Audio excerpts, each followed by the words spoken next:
गांव के श्मशान घाट में हर रात 2 बजे एक चिता अपने आप जल उठती थी, बिना किसी शव के। यह रहस्यमयी घटना गांव वालों के लिए डर का विषय बन चुकी थी।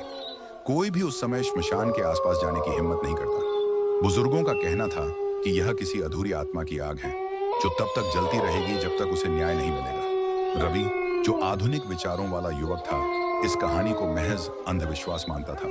उसे यकीन था कि इसके पीछे कोई वैज्ञानिक कारण होगा। वह इस रहस्य की सच्चाई जानना चाहता था। रहस्यमयी एक रात रवि अपने दोस्त अजय के साथ श्मशान पहुंचा।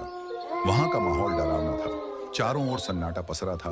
बस हवा के झोंके पेड़ों के सूखे पत्तों को हिलाते हुए अजीब सी सनसनाहट पैदा कर रहे थे। जैसे ही घड़ी ने 2 बजाए, अचानक श्मशान के बीचों बीच एक चिता जल उठी। कोई इंसान पास नहीं था, फिर भी आग अपने आप भड़क रही थी। रवि और अजय यह देखकर सन्न रह गए। तुम देख रहे हो? रवि ने कांपते हुए पूछा। हाँ, लेकिन वहां कोई शव नहीं है। फिर आग कैसे जल रही है? अजय ने भयभीत स्वर में कहा। अचानक एक धीमी कराहट हवा में गूंजी। मुझे न्याय चाहिए। रवि और अजय ने दहशत में इधर उधर देखा। आग की लपटों के बीच उन्हें एक परछाई दिखी। धीरे धीरे वह आकृति स्पष्ट होने लगी। सच्चाई का खुलासा, एक जली हुई आत्मा उनके सामने खड़ी थी। उसका चेहरा विकृत था, आंखों में जलन और रोष था। मैं सुरेश हूं, आत्मा की आवाज गूंजी। मुझे मेरे दोस्तों ने इस श्मशान में जिंदा जलाया था। मेरी आत्मा अब तक भटक रही है। जब तक वे नहीं मरेंगे, यह आग जलती रहेगी। रवि और अजय की रूह कांप गई। उनके पैरों के नीचे से जमीन खिसक गई थी।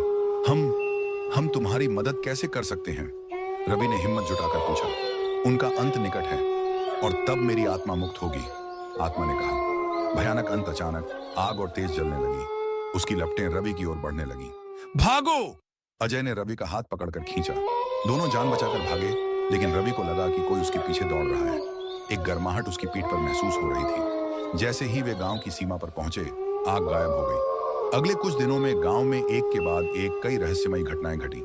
सुरेश के उन दोस्तों की रहस्यमयी तरीके से जलकर मौत हो गई, ठीक वैसे ही जैसे उन्होंने उसे जलाया था। और फिर 2 बजे जलने वाली चिता हमेशा के लिए बुझ गई। लेकिन कुछ लोग कहते हैं कि अगर कोई इस रहस्य को दोबारा जानने की कोशिश करेगा, तो वह आग फिर जल उठेगी।